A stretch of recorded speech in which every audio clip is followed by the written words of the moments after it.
Good morning, children, and happy February. Can you guys believe it? The school year is halfway done already. Time goes by so fast. Speaking of time going by fast, do you remember David? The small kid from last week that killed the giant with a piece of stone? Guess what? That guy, that boy, he's the king of Israel now. Now, I don't know what his parents were feeding him and what exercises he did, but I'm sure he knew what he was doing to be that successful. Now, alright, kids, look at this room we're in. Take a good look. So, you see this room? I'm sure you know what that means, right? It's time for another one-on-one time-traveling interview. So everyone, let's welcome Israel's very own King David! Woo woo! Hello children at MCCC. Hello Jeffrey. Hi David, I'm so glad you could make it. We can't wait to hear about your story. I'm glad to be here. Thanks for sending me the generational, unlimited, multiverse, mutational YouTube Bear camera. It sounded so difficult to use, but it was quite easy to understand.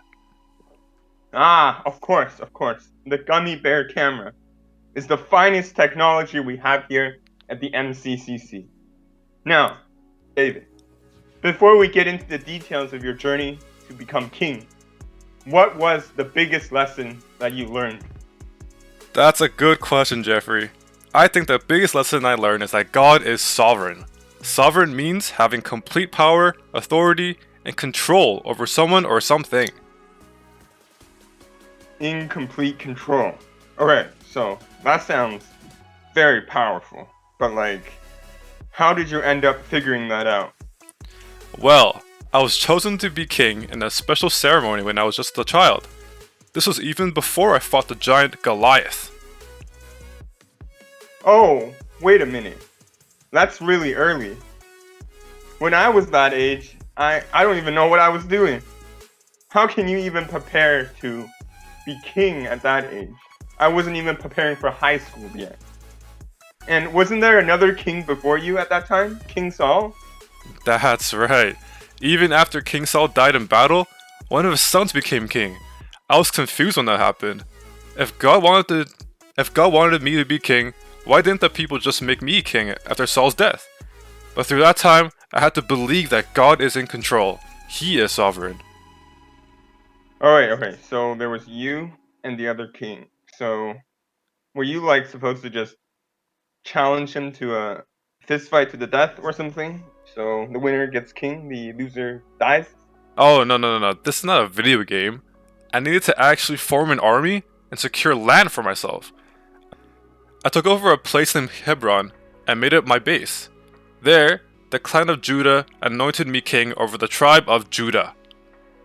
Alright, kids. So, he's been saying anoint. So, remember, to anoint something means to smear it with oil.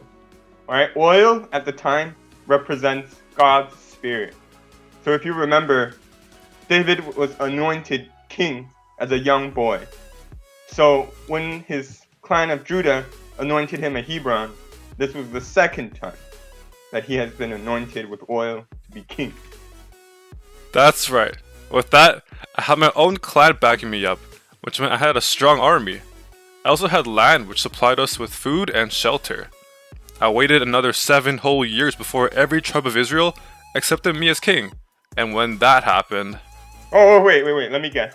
So, they poured more oil on your head again, for the third time. Exactly. I think all that oil actually made my hair nice, honestly. About 15 years passed from the first time I was anointed to the last time. God could have made me king any time after my first oil on head experience, but he knew exactly when he wanted me to become king, because he's the one in control. Okay, yeah, I guess that's a pretty valuable lesson.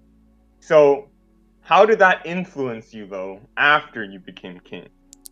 Well, since God is the one that made me king, I had to put God first in all that I did. Do you remember the Ark of the Covenant? Ark of the Covenant. Oh, of course I do. It represented God's presence and blessing.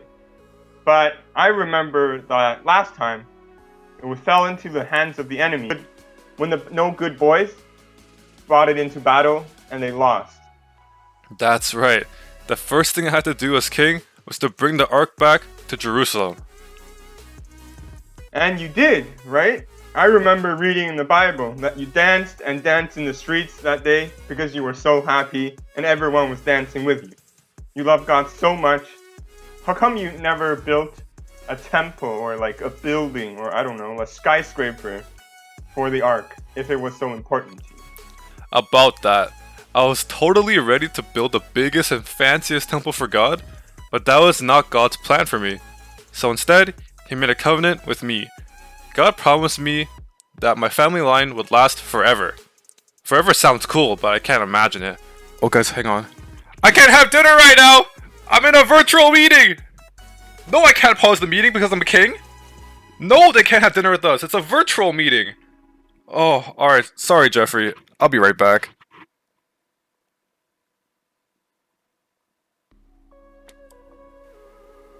Ooh, yikes. Guess he is right when he said he can't control everything. He's not sovereign like God. But kids, how do you think David's kingdom will last forever? That's right. It's that time of the video where we talk about Jesus. And Jesus is how David's kingdom will last forever. So Jesus' parents on earth, Joseph and Mary, they both came from the family line of King David. His family line lasted forever because Jesus will reign as the sovereign king forever. Every part of the big God story points to Jesus. Now we can trust God because he is faithful to keep his promises. And David's life is an example of God's goodness and his sovereignty over everything. God loves us, keeps his promises, and is always sovereign. Now, it looks like King David isn't making it back. So, that's it today, folks. See you next week. Bye, everyone. Haha, alright, I'm back. What are we up to? Wait, hello? Where's everyone?